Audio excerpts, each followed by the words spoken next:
Nah, guys, kembali lagi di channel Aprisitorus, di mana channel ini akan memberikan diri kamu suatu informasi baik dari pekerjaan, asmara, keuangan, serta kehidupan diri kamu secara general. Sebelum saya memberikan suatu informasi dari beberapa aspek yang barusan saya katakan tadi, saya juga mengingatkan kepada teman-teman, informasi yang saya berikan terhadap diri kamu bukan suatu acuan untuk kamu ambil dan untuk kamu terima. Saya hanya bisa memberikan diri kamu suatu informasi berdasarkan kartu yang saya pegang ini. Diri kamu hanya bisa berencana terhadap kehidupan kamu, akan tetapi di balik dari informasi dan perencanaan tersebut, lagi-lagi yang menentukan adalah Sang Pencipta. Sebelum saya mengambil satu persatu kartu yang saya pegang ini secara acak, saya juga mengingatkan kepada teman-teman apabila ketemu dengan channel saya agar menekan tombol subscribe-nya dan menyalakan loncengnya supaya next video saya lebih semangat untuk memberikan suatu informasi baik terhadap kondisi energi kamu, manusia yang selama ini kamu prioritaskan, serta pihak ketiganya. Oke Wageng, sama seperti biasanya, saya tidak memiliki judul atau topik yang akan saya bahas atau yang akan saya angkat, tetapi saya akan berusaha untuk berbagi cerita dari setiap kartu yang akan saya ambil nanti secara acak. Apakah cerita di balik dari kartu tersebut akan memberikan suatu gambaran yang bersifat positif atau kebalikannya? Kita langsung saja. Saya akan mengambil beberapa kartu, di mana kartu yang akan saya ambil nanti bisa saja bersifat resonate, bisa saja tidak bersifat resonate. Semuanya saya kembalikan terhadap pola pemikiran kamu. Semuanya saya kembalikan terhadap situasi energi yang kamu miliki untuk saat ini.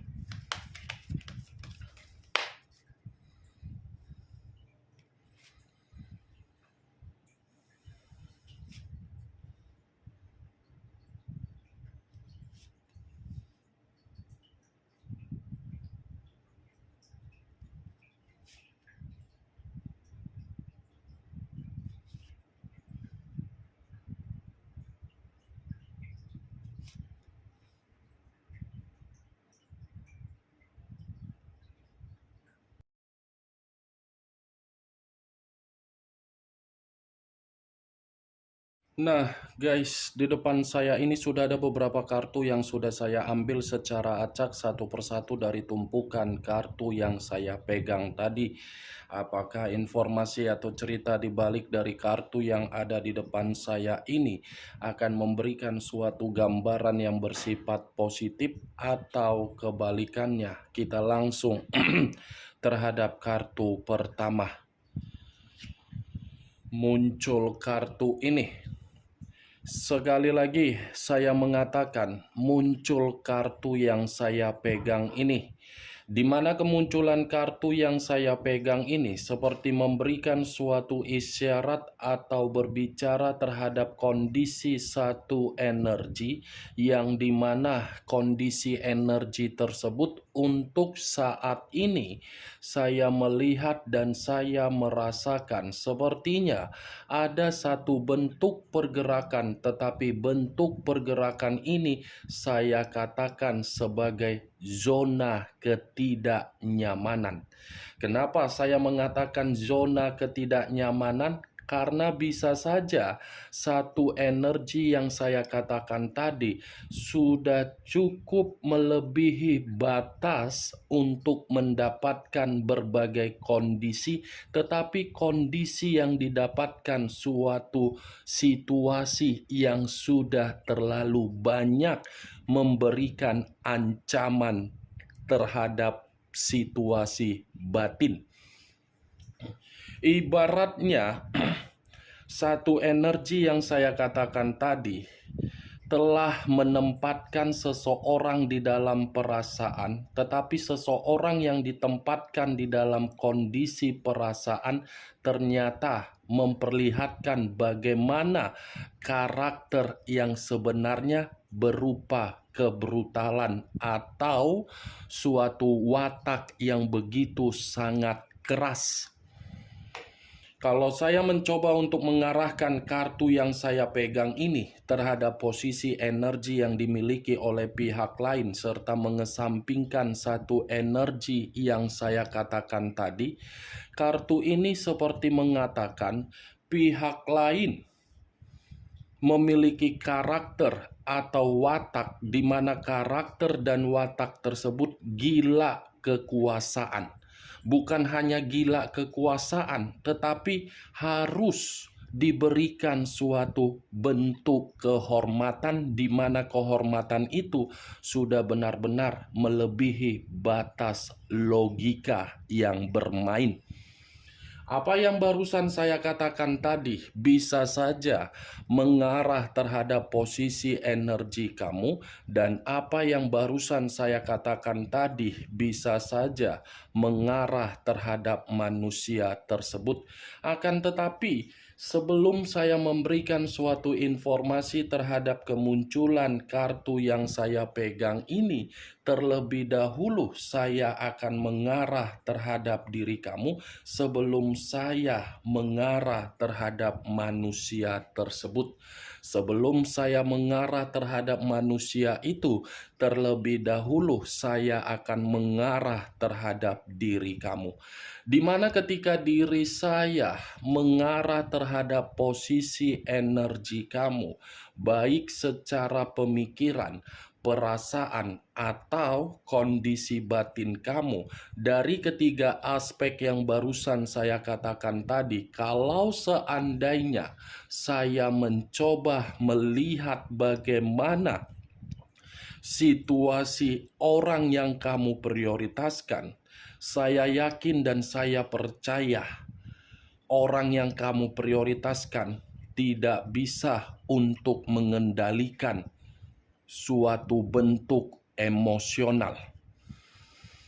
Selalu saja ada berbagai perkara-perkara sepele di mana perkara sepele itu dibesar-besarkan. Tetapi ketika perkara yang sepele tersebut dibesar-besarkan, manusia itu tidak mampu untuk menyelesaikannya, malah meninggalkan diri kamu, seakan-akan ketika meninggalkan diri kamu, semuanya tanggung jawab diri kamu. Saya ingin bertanya terhadap diri kamu, Wak Geng. Dengan situasi perjalanan komitmen yang kamu lakukan terhadap manusia tersebut. Manusia itu kategori orang yang memiliki otak atau tidak? Apakah sewaktu pembagian otak, manusia itu dapat bagian?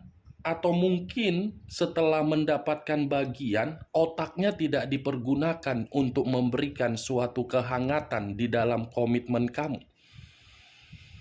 Kenapa saya mengatakan hal tersebut dan mengarah terhadap pembagian otak?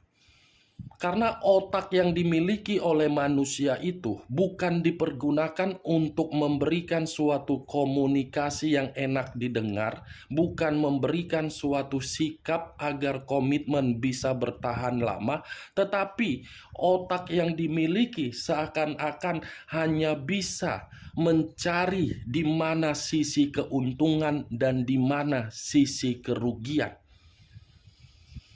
Saya tidak tahu apakah perkataan saya ini kamu membenarkan atau tidak ketika diri kamu bersama dengan manusia itu yang dimana manusia itu selalu memberikan masalah-masalah atau mungkin emosi atau orang yang gampang temperamen atau mungkin orang yang gila hormat.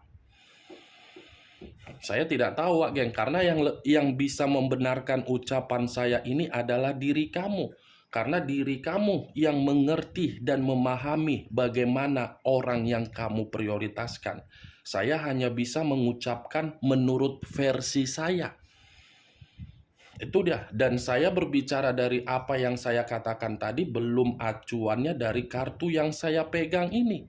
Kalau acuannya dari kartu yang saya pegang ini terhadap posisi energi kamu di dalam urusan asmara kamu, kartu ini seperti mengatakan manusia itu jauh lebih penting mempergunakan logika daripada perasaan, yang dimana logika selalu dipermainkan untuk memberikan suatu kebenaran terhadap diri sendiri, walaupun manusia itu yang melakukan kesalahan, tetapi kesalahan yang dilakukan sangat gampang untuk ditutup-tutupi manusia tersebut.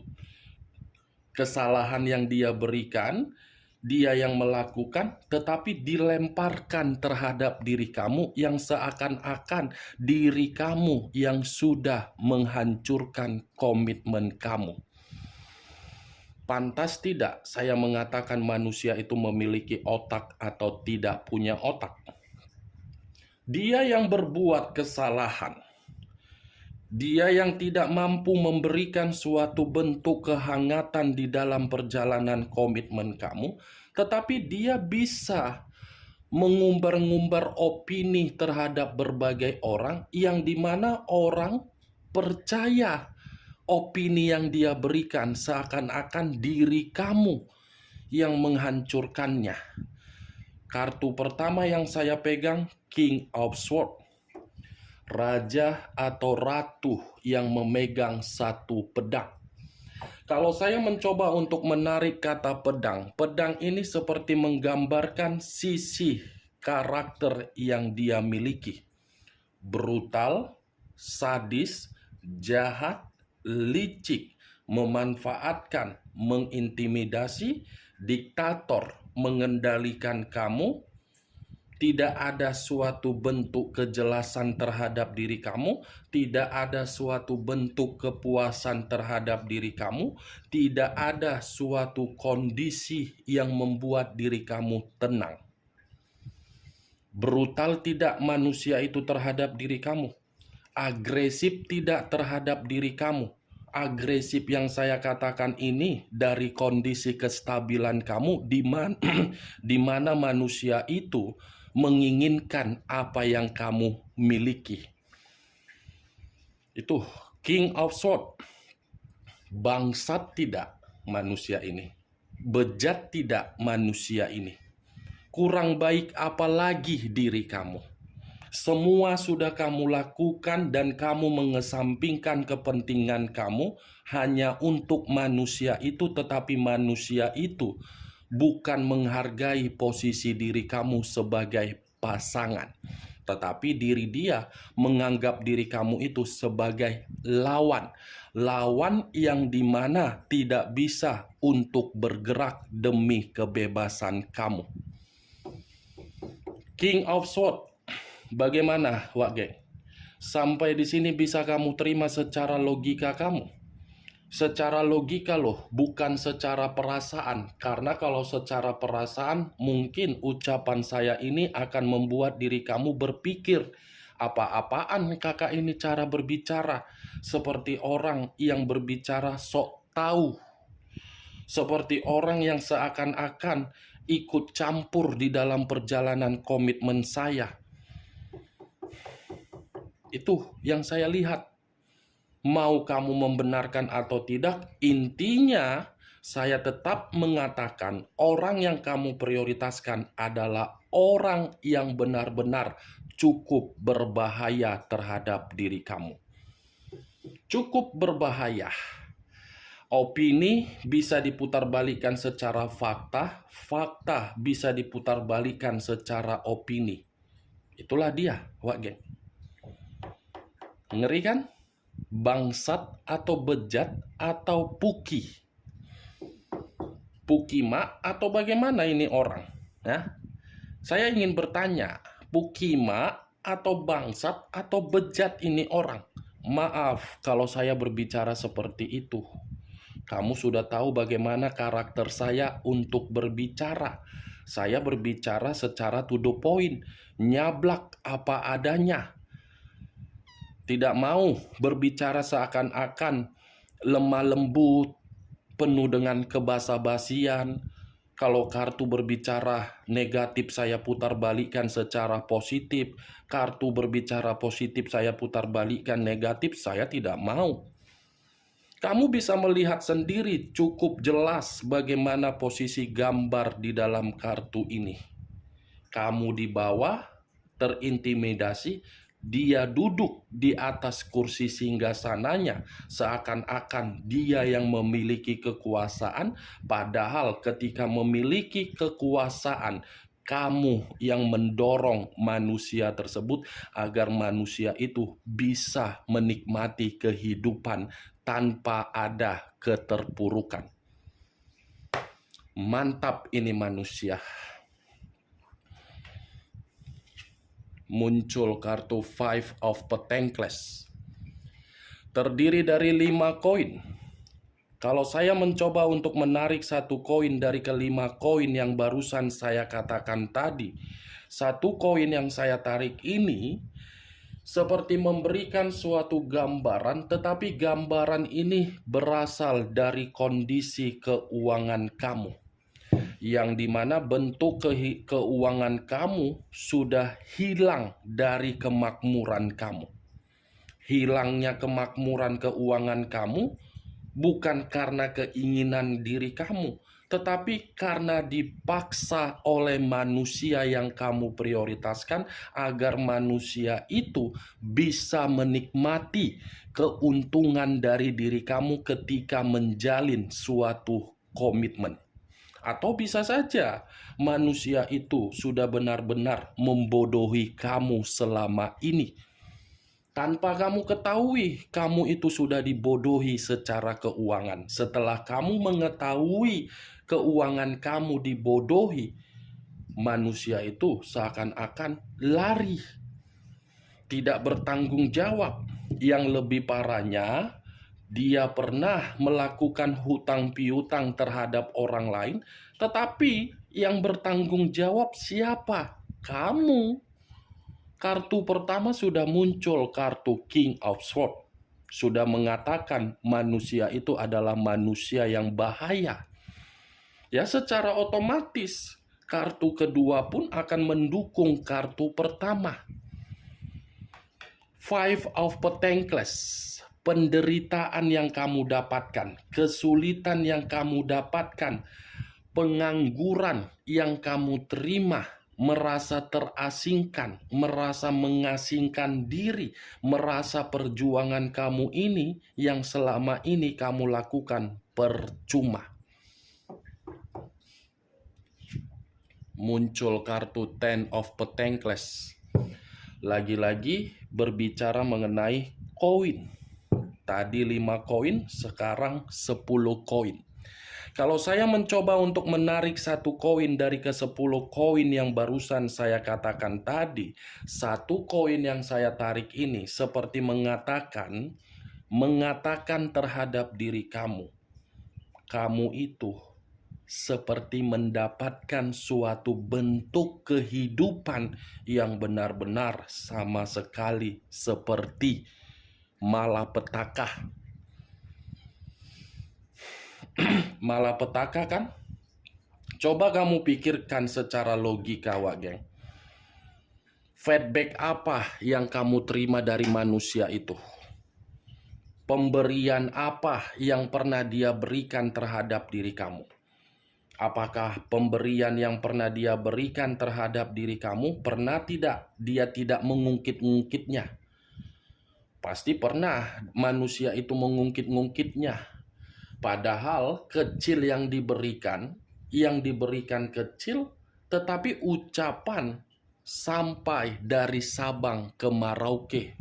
Seakan-akan manusia itu telah memberikan sesuatu hal yang cukup bernilai tinggi.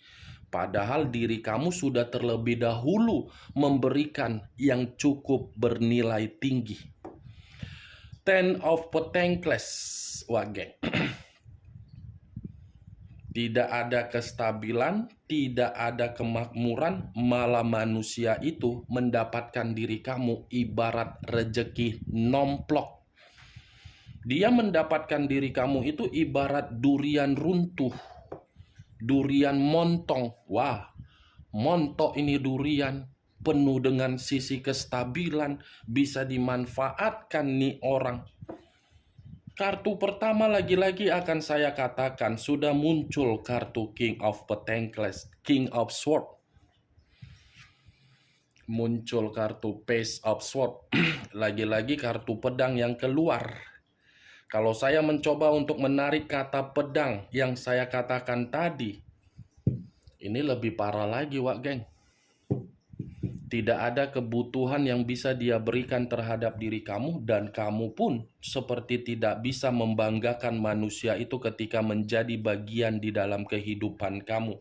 Kenapa saya mengatakan diri kamu itu tidak bisa membanggakan manusia itu?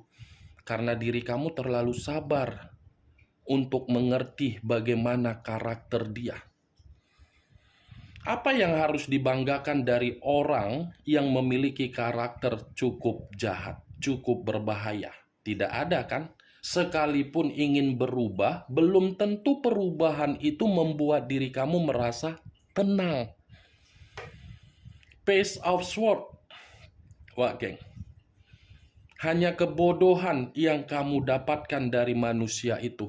Hanya kondisi mental yang membuat diri kamu ini seperti orang yang paranoid. Seperti orang yang mengunci diri sendiri karena mental kamu sudah dihajar oleh manusia itu. Keuangan sudah dihajar, mental sudah dihajar, pemikiran pun sudah dihajar. Semuanya dihajar total. Muncul kartu Nine of Swords. Wow, pedang lagi yang keluar. Pedang lagi yang keluar. Ini 9 pedang. Kalau saya mencoba menarik satu pedang dari ke-9 pedang yang saya katakan, satu pedang yang saya tarik ini, ada sisi trauma kan yang kamu simpan. Di balik dari sisi trauma, kamu depresi kan akibat ulah manusia itu. Bukan hanya stres, depresi, trauma, kamu pun pernah diancam oleh manusia itu kan? Di mana ancaman yang dia berikan terhadap diri kamu seakan-akan diri kamu merasa bersalah, merasa menyesal. Kenapa Tuhan memberikan pasangan seperti ini? Kenapa orang lain bisa berbahagia sementara diri saya seperti ini? Saya yakin dan saya percaya ucapan saya itu pernah terbesit di dalam pemikiran kamu, di mana diri kamu membandingkan komitmen kamu dengan komitmen orang. Nih, kamu bisa melihat sendiri puncaknya yang kamu rasakan seperti ini. Seperti merasa ketakutan kalau memang ada energi baru yang berusaha keras untuk meyakinkan diri kamu, karena memang diri kamu ini belum bisa menghilangkan sisi trauma dari manusia pukima dan bangsat dan bejat tersebut. Saya jadi terpancing emosi. Begitu saya mengangkat kartu King of Swords, jadi naik gula darahku. Jadi naik sasakku loh naik, yang aturannya normal, tusuk kondeku pun jadi melompat. Ini pun nyamuk tiba-tiba jadi gigit. Ini dia Wak geng, 9. Cocok kau rasa ucapan saya tadi? Hah? Sudah paham di mana posisi diri kamu ketika bersama manusia tersebut? Hah? Sudah sadar atau belum? Saya berbicara seperti ini bukan dalam arti saya ingin menyudutkan dari perjalanan komitmen kamu, tetapi inilah kenyataannya. Inilah yang real. Kalau memang perkataan saya ini tidak real dan tidak kenyataan terjadi terhadap diri kamu, lantas coba kamu lihat siapa di samping kamu. Coba kamu bercermin. Apakah cermin itu berbohong atau jujur berbicara terhadap diri kamu? Itu saja, simpel kan perkataan saya? Kita lanjut kartu berikutnya. Muncul kartu The Star. Unsur udara berlambangkan 3 zodiak: Aquarius, Gemini, dan Libra. Kalau saya mencoba untuk mengesampingkan ketiga zodiak yang barusan saya katakan tadi, keluarnya kartu The Star seperti menggambarkan apa? Manusia itu hanya numpang hidup di dalam kehidupan kamu. Manusia itu benar-benar sudah memanfaatkan sisi kesempurnaan hidup yang kamu miliki. Karena kartu The Star ini menggambarkan kamulah yang memiliki kemakmuran yang nyata. Dan kamu sudah dimanfaatkan. Oke Wak Geng, hanya ini yang bisa saya berikan informasinya terhadap diri kamu dari keenam kartu yang saya pegang tadi. Tetapi sebelum saya menutup ucapan dan perkataan saya, sekali lagi saya mengingatkan, saya tidak memberikan diri kamu suatu bentuk sugesti agar sugesti saya itu bermain di dalam pemikiran kamu. Semua kembali terhadap pola pemikiran kamu untuk menyikapi dan menanggapi ucapan saya tersebut. Yang positif ambil, yang negatif buang. Sekian dulu informasinya. Salam kartu tarot, salam zodiak.